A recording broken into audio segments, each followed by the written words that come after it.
ಮೀನರಾಶಿ ಮೀನರಾಶಿಯಲ್ಲಿ ಶನಿ ಬಂದಿದ್ದಾರೆ. ಶನಿ ಬಂದು ಅವಾಗಲೇ ಒಂದು 6-7 ತಿಂಗಳು 8 ತಿಂಗಳೇ ಆಯಿತು ಅಂದ್ಕೊಳ್ಳಿ.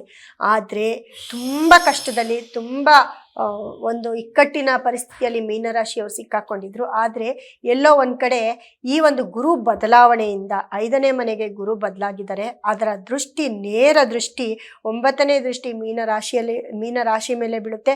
ಅದೇ ರೀತಿ ಒಂದು 5ನೇ ದೃಷ್ಟಿ, ಗುರುವಿನ ಒಂದು 5ನೇ ದೃಷ್ಟಿ ರಾಶಿಗೆ 10ನೇ ಮನೆ ಮೇಲೆ ಬೀಳುತ್ತೆ.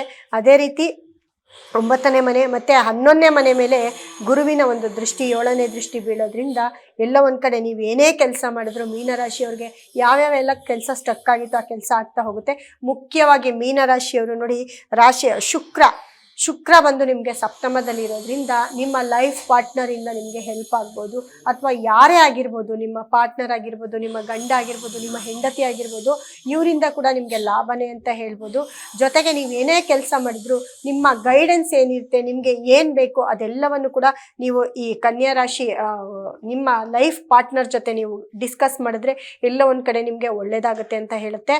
ಯಾಕಂದರೆ ನೇರ ಸಪ್ತಮದಲ್ಲಿ ಶುಕ್ರ ಇರೋದ್ರಿಂದ ಧನಸ್ಥಾನದ ಒಂದು ವ್ಯವಹಾರ ಆಗಿರ್ಬೋದು, ಅಥವಾ ನಿಮಗೆ ಎಲ್ಲ ರೀತಿಯಲ್ಲೂ ನಿಮಗೆ ಪ್ರೊಟೆಕ್ಷನ್ ಕೊಡೋರು ನಿಮ್ಮವರೇ ಆಗಿರ್ತಾರೆ. ಹಾಗಾಗಿ ನಿಮಗೆ ನಿಮ್ಮ ಆಪ್ತರಾಗಿರ್ತಾರೆ. ಅಥವಾ ನಿಮಗೆ ಯಾರಾದರೂ ನಿಮಗೆ, ಯಾಕಂದರೆ ನೋಡಿ ಮೀನರಾಶಿಗೆ 3ನೇ ಮನೆ ಅಂತಂದಾಗ 3ನೇ ಮನೆ ಅಧಿಪತಿ ಶುಕ್ರ ನಿಮಗೆ ಸಪ್ತಮಕ್ಕೆ ಬಂದಾಗ ನಿಮ್ಮ ಫ್ರೆಂಡ್ಸ್ ಆಗಿರ್ಬೋದು, ನಿಮ್ಮ ವೆಲ್ ವಿಷರ್ ಆಗಿರ್ಬೋದು, ಅಥವಾ ನಿಮಗೆ ತುಂಬ ಪರಿಚಯದವರಾಗಿರ್ಬೋದು, ಯಾರಾದರೂ ಒಬ್ಬರು ನಿಮಗೆ ಹೆಲ್ಪ್ ಮಾಡ್ತಾರೆ ಅಂತ ಹೇಳ್ಬೋದು. ಅವರ ಒಂದು ಗೈಡೆನ್ಸು ನಿಮ್ಮನ್ನ ತುಂಬ ಮುಂದೆ ತೊಗೊಂಡೋಗುತ್ತೆ ಅಂತ ಹೇಳ್ಬೋದು. ಇದರಿಂದ ನೀವು ತುಂಬ ಚೆನ್ನಾಗಿರ್ತೀರಾ ಅಂತ ಹೇಳ್ತೀನಿ. ಅದ್ರ ಜೊತೆಗೆ ನಿಮಗೆ ನೋಡಿ, ಗುರು ನಿಮಗೆ 5ನೇ ಮನೆಯಲ್ಲಿ ಗುರು ಇರೋದ್ರಿಂದ ನಿಮ್ಮ ಮಕ್ಕಳ ಬೆನಿಫಿಟ್ ತುಂಬ ಚೆನ್ನಾಗಾಗುತ್ತೆ.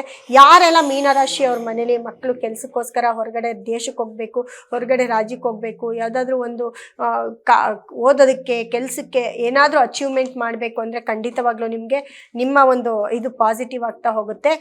ಅದೆಲ್ಲ ಕೂಡ ನಿಮಗೆ ಈಡೇರುತ್ತೆ ಅಂತ ಹೇಳ್ಬೋದು. ಅದೇ ರೀತಿ ನೋಡಿ, ನಿಮಗೆ ಸೂರ್ಯ ಬಂದು ನಿಮಗೆ 8ನೇ ಮನೆಯಲ್ಲಿ ಸೂರ್ಯ ಇದ್ದಾನೆ. ಕೆಲಸದ ವಿಚಾರ, ಗೌರ್ಮೆಂಟ್ ಜಾಬಲ್ಲಿರೋರು ಅಥವಾ ಕೆಲಸವನ್ನು ಕಳ್ಕೊಳ್ಳೋ ಅಂಥ ಒಂದು ಚಾನ್ಸಸ್ ಇರುತ್ತೆ. ಗೌರ್ಮೆಂಟ್ ಕೆಲಸದಲ್ಲಿ ತುಂಬ ಹುಷಾರಾಗಿರ್ಬೇಕು. ನಿಮ್ಮ ಮನೆಯಲ್ಲಿ ನಿಮ್ಮ ಮನೆಯ ದೊಡ್ಡವರಿಂದ ಕೂಡ ನಿಮಗೆ ತೊಂದರೆ ಆಗ್ಬೋದು. ನಿಮ್ಮ ತಂದೆ ಅಥವಾ ನಿಮ್ಮ ಮಾವ, ನಿಮ್ಮ ಅಜ್ಜ, ಇವರಿಂದ ಎಲ್ಲ ಒಂದು ಕಡೆ ಕೆಲವೊಂದು ಮನಸ್ಸಿಗೆ ನೋವಾಗುವಂತಹ ಒಂದು ಮಾತುಗಳನ್ನ ಕೇಳಬೇಕಾಗತ್ತೆ. ಅದನ್ನು ಹುಷಾರಾಗಿ ನೋಡ್ಕೊಳ್ಬೇಕಾಗತ್ತೆ. ಮತ್ತು 9ನೇ ಮನೆಯಲ್ಲಿ ಮತ್ತು ಕುಜ ಮತ್ತು ಬುಧ ಇರ್ತಾರೆ.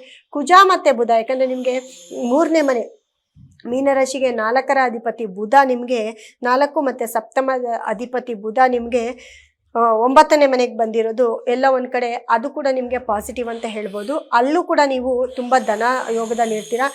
ಬುಧ ಮತ್ತು ಕುಜ ಒಟ್ಟಿಗೆ ಇರೋದ್ರಿಂದ ಹೆಲ್ತ್ ಸ್ವಲ್ಪ ನೋಡ್ಕೊಳ್ಬೇಕಾಗತ್ತೆ. ಅದು ಬಿಟ್ಟರೆ ಮೀನರಾಶಿಯವ್ರಿಗೆ, ಯಾಕಂದರೆ 12ನೇ ಮನೇಲಿ ರಾಹು ಕುಟುಂಬವನ್ನು ಸ್ವಲ್ಪ ಕಿರಿಕಿರಿಯಲ್ಲಿ ಇಟ್ಟಿರ್ತಾನೆ. ಅದೇ ರೀತಿ ನಿಮಗೆ ಗೈಡೆನ್ಸ್ ತುಂಬ ಮುಖ್ಯ ಅಂತಂದೆ. ಯಾರಾದರೂ ನಿಮಗೆ ಸಹಾಯ ಮಾಡೋಕ್ಕೆ ಬರ್ತೀನಿ ಅಂದರೆ ಸ್ವಲ್ಪ ಹಿಂದೆ ಮುಂದೆ ನೋಡಿ ವಿಚಾರಿಸಿ ಸಹಾಯ ಹಸ್ತವನ್ನು ತಗೊಳ್ಬೇಕಾಗತ್ತೆ. ಅದು ಕೂಡ ನಿಮಗೆ ಪಾಸಿಟಿವ್ ಆಗುತ್ತೆ.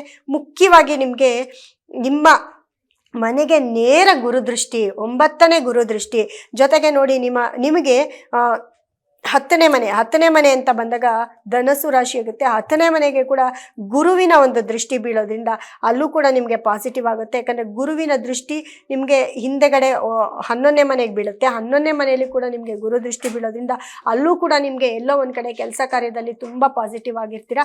ಒಟ್ಟಾರೆ ಮೀನರಾಶಿಯವರಿಗೆ ತುಂಬ ಒಳ್ಳೆಯದು ಅಂತ ಹೇಳ್ತೀನಿ. ಈ ಒಂದು ತಿಂಗಳು ನೀವೇನಪ್ಪ ರೆಮಿಡಿ ಮಾಡಬೇಕು ಮೀನರಾಶಿಯವಂದರೆ, ಅತಿ ಹೆಚ್ಚು ನೀವು ನಿಮ್ಮ ಯೋಗವನ್ನು ನೀವು ಕಾಪಾಡ್ಕೊಳ್ಬೇಕು ಅಂತಂದರೆ ಅತಿ ಹೆಚ್ಚು ಮೀನರಾಶಿಯವರು ಗುರುವಿನ ಒಂದು ಆರಾಧನೆ ಮಾಡಬೇಕಾಗುತ್ತೆ. ಮತ್ತು ಗುರುಗಳಿಗೆ ಯಾರಿಗಾದ್ರೂ ಒಬ್ಬರಿಗೆ ಹಣ್ಣು ಹಂಪಲು ಏನಾದರೂ ಕೊಡ್ತಾ ಬನ್ನಿ.